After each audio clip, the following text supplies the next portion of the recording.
ਨੇ 20ਵੀਂ ਸਦੀ ਦੇ ਪੂਰੇ ਇੱਕ 70-80 ਸਾਲ ਦੇ ਜੀਵਨ ਦੇ ਵਿੱਚ ਸਾਹਿਤ ਬਾਰੇ, ਪੰਜਾਬ ਬਾਰੇ, ਪੰਜਾਬੀ ਭਾਸ਼ਾ ਬਾਰੇ, ਮਨੁੱਖਤਾ ਬਾਰੇ, ਧਰਮ ਬਾਰੇ, ਸਮਾਜ ਬਾਰੇ, ਸੇਵਾ ਬਾਰੇ ਜੋ ਕੰਮ ਕੀਤੇ ਔਰ ਲਿਖੇ ਔਰ ਪ੍ਰਭ ਕਿਰਨ ਵਰਗੇ ਬੰਦੇ ਸਪੂਤ ਨੂੰ ਸਾਡੇ ਨੂੰ ਮਾਣ ਦੀ ਗੱਲ ਹੈ ਕਿ ਉਹਨਾਂ ਨੇ ਲੱਖਾਂ ਰੁਪਏ ਖਰਚ ਕੇ ਉਹਨੀਆਂ ਕਿਤਾਬਾਂ ਛਾਪ ਰਹੇ ਹਨ ਤੇ ਨਵੀਂ ਪੀੜ੍ਹੀ ਵਾਸਤੇ ਇੱਕ ਉਦਾਹਰਨ ਪੇਸ਼ ਕਰ ਰਹੇ ਹਨ। ਇਹ ਸਾਡੇ ਵਾਸਤੇ ਬਹੁਤ ਹੀ ਖੁਸ਼ੀ ਦੀ ਗੱਲ ਹੈ। ਮੈਨੂੰ ਪਹਿਲਾਂ ਵੀ 2-3 ਕਿਤਾਬਾਂ ਇਹਨਾਂ ਨੇ ਦਿੱਤੀਆਂ ਔਰ ਮੈਂ ਇਹਨਾਂ ਦੇ ਨਾਲ ਰਹਿ ਕਾਫੀ ਦੇਰ ਤੋਂ ਦੇਖ ਰਹੇ ਹਾਂ ਔਰ ਜੋ ਮਾਂ ਦੀ ਲਿਖਤ ਹੈ, ਜੋ ਪਿਤਾ ਜੀ ਨੇ ਕਿਤਾਬਾਂ ਦੇ ਵਿੱਚ ਲਿਖਿਆ ਹੈ, ਉਹ ਸਨ 40-50 ਦੇ ਦਹਾਕੇ ਤੋਂ ਲੈ ਕੇ 2000 ਦੇ ਦਹਾਕੇ ਤੱਕ 70-80 ਸਾਲਾਂ ਦੇ ਵਿੱਚ ਜੋ ਸਮਾਜ ਦੀ ਵਿਲੱਖਣਤਾ ਸੀ, ਜੋ ਸਮਾਜ ਦਾ ਦਰਦ ਸੀ, ਉਹ ਬਹੁਤ ਹੀ ਵਧੀਆ ਸ਼ਬਦਾਂ ਨਾਲ ਉਚੇਰਿਆ ਹੋਇਆ। ਇਹ ਤਾਂ ਇੱਕ ਅਲੱਗ ਜਿਹੀ ਗੱਲ ਹੋ ਗਈ ਕਿ ਜਿਵੇਂ ਤੂਫਾਨ ਸਾਹਿਬ ਨੇ ਬਾਜਰੇ ਦੇ ਵਿੱਚ ਅੱਜ ਤੋਂ 25-30 ਸਾਲ ਪਹਿਲਾਂ ਇੱਕ ਹਾਊਸ ਖੋਲ੍ਹਿਆ ਸੀ ਵੀ ਅਖਬਾਰ ਚਲਾਵਾਂਗੇ, ਪਰ ਸਰਕਾਰਾਂ ਅਤੇ ਹਾਲਾਤਾਂ ਦੇ ਨਾਲ ਉਹ ਅਖਬਾਰ ਨਹੀਂ ਚੱਲ ਪਾਈ, ਵਰਨਾ ਉਹ ਵੀ ਅਖਬਾਰ ਅੱਜ ਕਿਸੇ ਅਜੀਤ ਜਾਂ ਜਗਬਾਨੀ ਤੋਂ ਘੱਟ ਨਹੀਂ ਹੁੰਦੀ। ਪਰ ਟਾਈਮ ਦੀ ਗੱਲ ਸੀ, ਚਲੋ ਖੈਰ। ਪਰ ਮੈਨੂੰ ਮਾਣ ਹੈ ਪ੍ਰਭ ਕਿਰਨ ਵਰਗੇ ਬੰਦੇ ਜੇ ਸਾਡੇ ਕੋਲ ਹੈਗੇ ਹੈ ਅਤੇ ਅਸੀਂ ਕਦੇ ਵੀ ਪਿੱਛੇ ਮੁੜ ਕੇ ਨਹੀਂ ਦੇਖਾਂਗੇ। ਧੰਨਵਾਦ। ਧੰਨਵਾਦ ਮਨੋਜਪ੍ਰੀਤ ਜੀ। ਸੋ ਮੈਂ ਨਾਲ ਹੀ ਬੇਨਤੀ ਕਰਾਂਗਾ ਡਾਕਟਰ ਕੁਲਵਿੰਦਰ ਕੌਰ ਮਨਹਾਸ ਜੀ ਨੂੰ ਕਿ ਉਹ ਮਾਈਕ 'ਤੇ ਆਉਣ, 4 ਸ਼ਬਦ ਜ਼ਰੂਰ ਸਾਂਝੇ ਕਰਨ ਅੱਜ ਦੇ ਇਸ ਸਮਾਗਮ ਸੰਬੰਧੀ।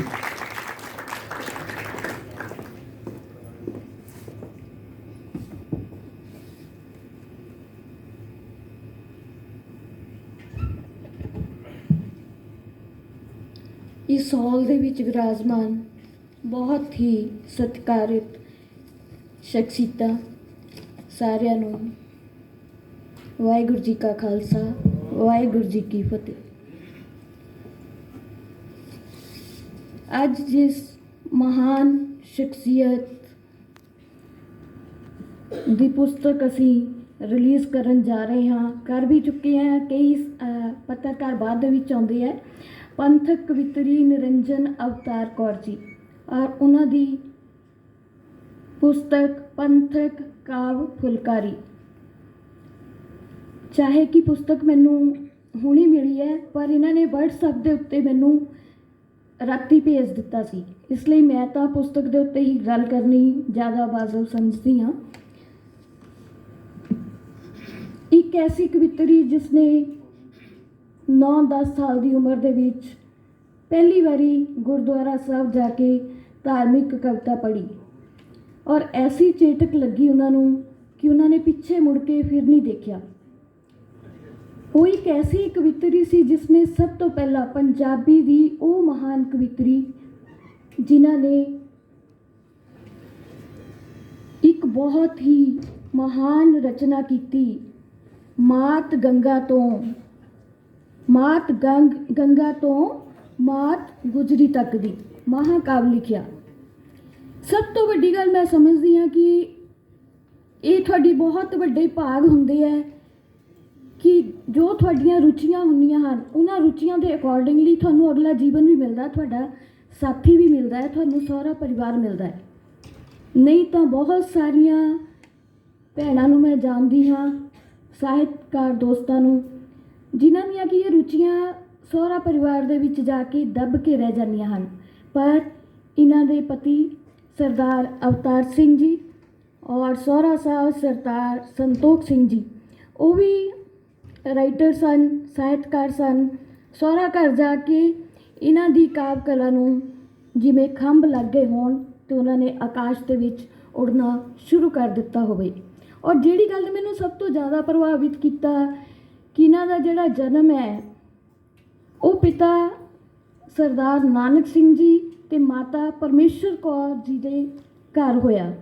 ਪਿਤਾ ਨਾਨਕ ਸਿੰਘ ਜੀ ਦੀ ਯਾਦ ਆਉਂਦੇ ਹੀ, ਨਾਮ ਦੇਖੋ ਕਿੰਨੇ ਵਿਲੱਖਣ ਹੈ, ਗੁਰੂ ਨਾਨਕ ਸਾਹਿਬ ਦੀ ਯਾਦ ਆਉਂਦੀ ਹੈ, ਪਰਮੇਸ਼ਰ ਕੌਰ ਦੀ ਕਰਦੇ ਪਰਮਾਤਮਾ ਦੀ ਯਾਦ ਆਉਂਦੀ ਹੈ, ਫਿਰ ਪ੍ਰਭ ਕਿਰਨ ਕੌਰ, ਫਿਰ ਐਸੀ ਸ਼ਖਸੀਅਤ ਨੂੰ ਜਨਮ ਦੇਣਾ, ਐਸੀ ਕਵਿੱਤਰੀ ਨੂੰ ਜਿਹੜੇ ਕਿ ਦੇਖੋ ਪੰਜਾਬੀ ਦੀ ਪਹਿਲੀ ਮਹਿਲਾ ਮੈਂਬਰ, ਲੁਧਿਆਣਾ ਮਿਊਨਸਿਪਲ ਕਮੇਟੀ ਦੀ ਪਹਿਲੀ ਮਹਿਲਾ ਮੈਂਬਰ, ਇਸ ਤਰ੍ਹਾਂ ਦੀ ਮਹਾਨ ਸ਼ਖਸੀਅਤ ਬਾਰੇ ਬੋਲਣਾ ਮੈਨੂੰ ਲੱਗਿਆ ਕਿ ਇਹ ਆਪਣੇ ਆਪ ਦੇ ਵਿੱਚ ਹੀ ਬਹੁਤ ਹੀ ਪ੍ਰਾਊਡ ਵਾਲੀ ਗੱਲ ਹੈ, ਬਹੁਤ ਹੀ ਮਾਣ ਵਾਲੀ ਗੱਲ ਹੈ। ਉਹਨਾਂ ਨੇ ਸ਼੍ਰੋਮਣੀ ਪੰਜਾਬੀ ਕਵੀ ਸਭਾ ਦੀ ਵੀ ਸਥਾਪਨਾ ਕੀਤੀ।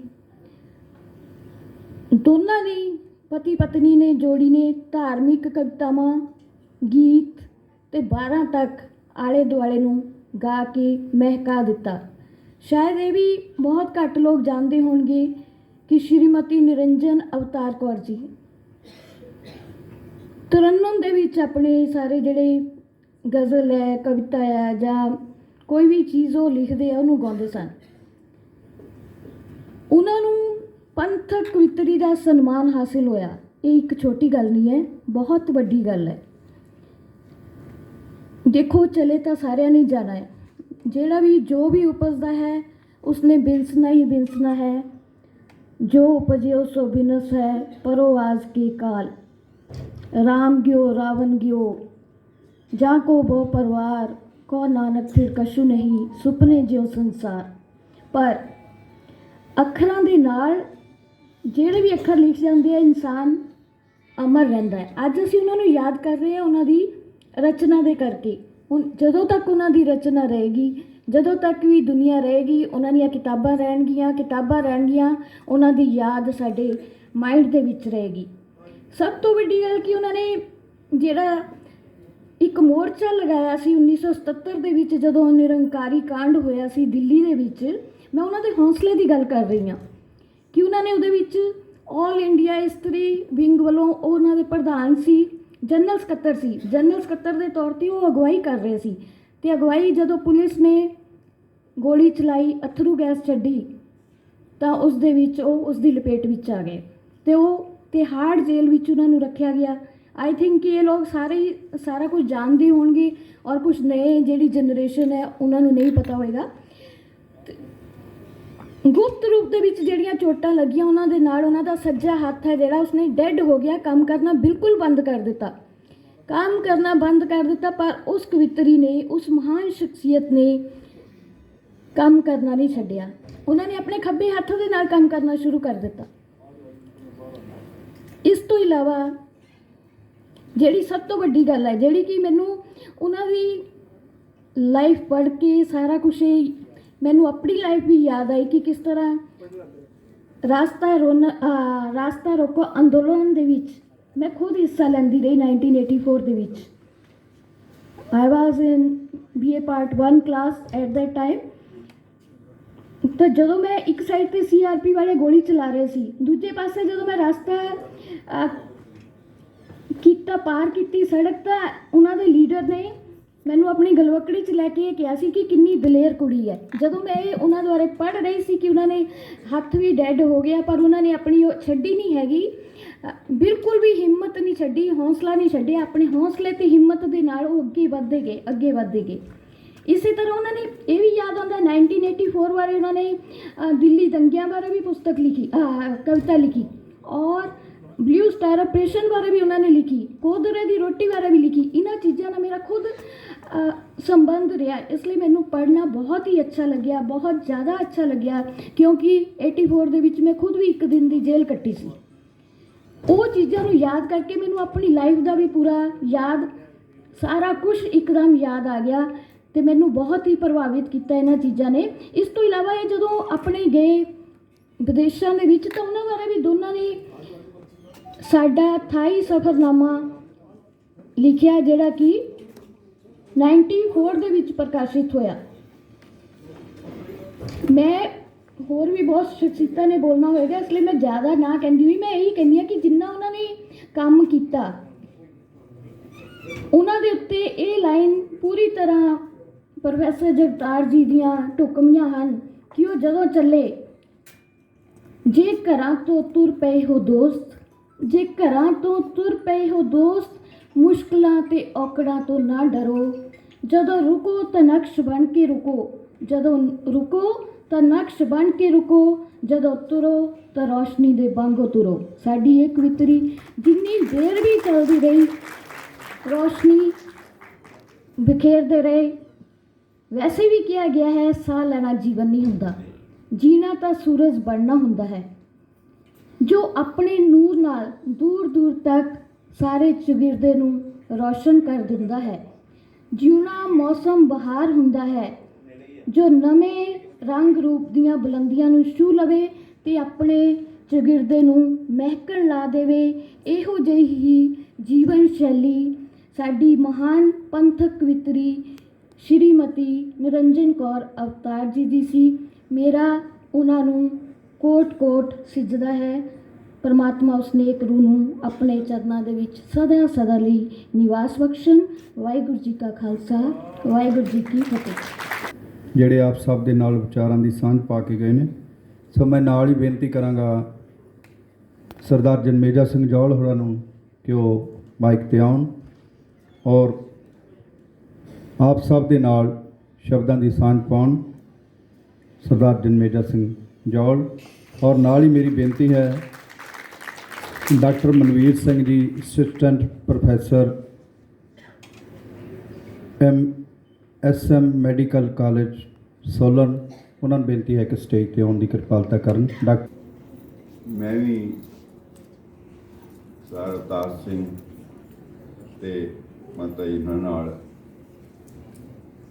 ਜਾਣਕਾਰੀ ਦੇ ਵਿੱਚ ਰਿਹਾ ਹਾਂ, ਮਿਲਦਾ ਰਿਹਾ ਹਾਂ। ਜਦੋਂ ਪ੍ਰੈਸ ਲਾਈ, ਮੀਡੀਆ ਦੇ ਕਰਕੇ ਵੀ ਉਹਨਾਂ ਨਾਲ ਮੇਰੀ ਜਾਣ ਪਛਾਣ ਸੀ।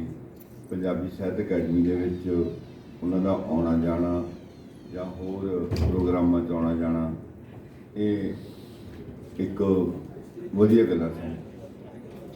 ਜਿਹੜੀ ਇੰਪੋਰਟੈਂਟ ਗੱਲ 'ਤੇ ਮੈਂ ਤੁਹਾਨੂੰ ਸਟ੍ਰੈਸ ਜਾਂ ਗੱਲ ਕਰਨੀ ਚਾਹੁੰਦਾ, ਉਹ ਮਨੋਜਪ੍ਰੀਤ ਨੇ ਸ਼ੁਰੂ ਕਰ ਦਿੱਤੀ ਸੀ। ਮੈਡਮ ਕੁਲਵਿੰਦਰ ਕੌਰ ਨੇ ਬੜੀ ਵਧੀਆ ਜਾਣਕਾਰੀਆਂ ਦਿੱਤੀਆਂ ਨੇ, ਕੁਝ ਜਾਣਕਾਰੀਆਂ ਸਾਨੂੰ ਵੀ ਨਹੀਂ ਸੀ ਪਤਾ। ਜਿਹੜੀ ਮਨੋਜਪ੍ਰੀਤ ਨੇ ਗੱਲ ਕੀਤੀ ਆ ਜੀਵਨ ਦੇ ਵਿੱਚ, ਉਹ ਸਭ ਤੋਂ ਹੀ ਇੰਪੋਰਟੈਂਟ ਹੈ। ਜਿਹੜੀ ਕਲਾ ਹੁੰਦੀ ਆ ਕਿਸੇ ਵੀ ਕਿਸਮ ਦੀ, ਚਾਹੇ ਉਹ ਪੇਂਟਿੰਗ ਹੈ, ਚਾਹੇ ਫੋਟੋਗ੍ਰਾਫੀ ਹੈ, ਚਾਹੇ ਉਹ ਲਿਖਣਾ ਆ, ਗਾਉਣ ਦੀ ਕਲਾ ਆ ਜਾਂ ਕੀ ਆ, ਇਹ ਕੁਦਰਤ ਕਿਸੇ ਨੂੰ ਦਿੰਦੀ ਆ, ਕਿਸੇ ਨੂੰ ਦਿੰਦੀ ਆ। ਤੇ ਅਸੀਂ ਆਲੇ ਦੁਆਲੇ ਦੇਖਦੇ ਹਾਂ, ਆਮ ਤੌਰ ਤੇ ਇਹਦਾ ਅੰਤ ਜਿਹੜਾ ਆ ਉਹ ਬੜਾ ਭੈੜਾ ਹੁੰਦਾ, ਕਿਉਂਕਿ ਮਨੁੱਖ ਆਪਣੀ ਕਲਾ ਦੇ ਵਿੱਚ ਰੁੱਝ ਜਾਂਦਾ ਔਰ ਜਿਹੜਾ ਪਰਿਵਾਰ ਹੈ ਉਸ ਤੋਂ ਟੁੱਟ ਜਾਂਦਾ।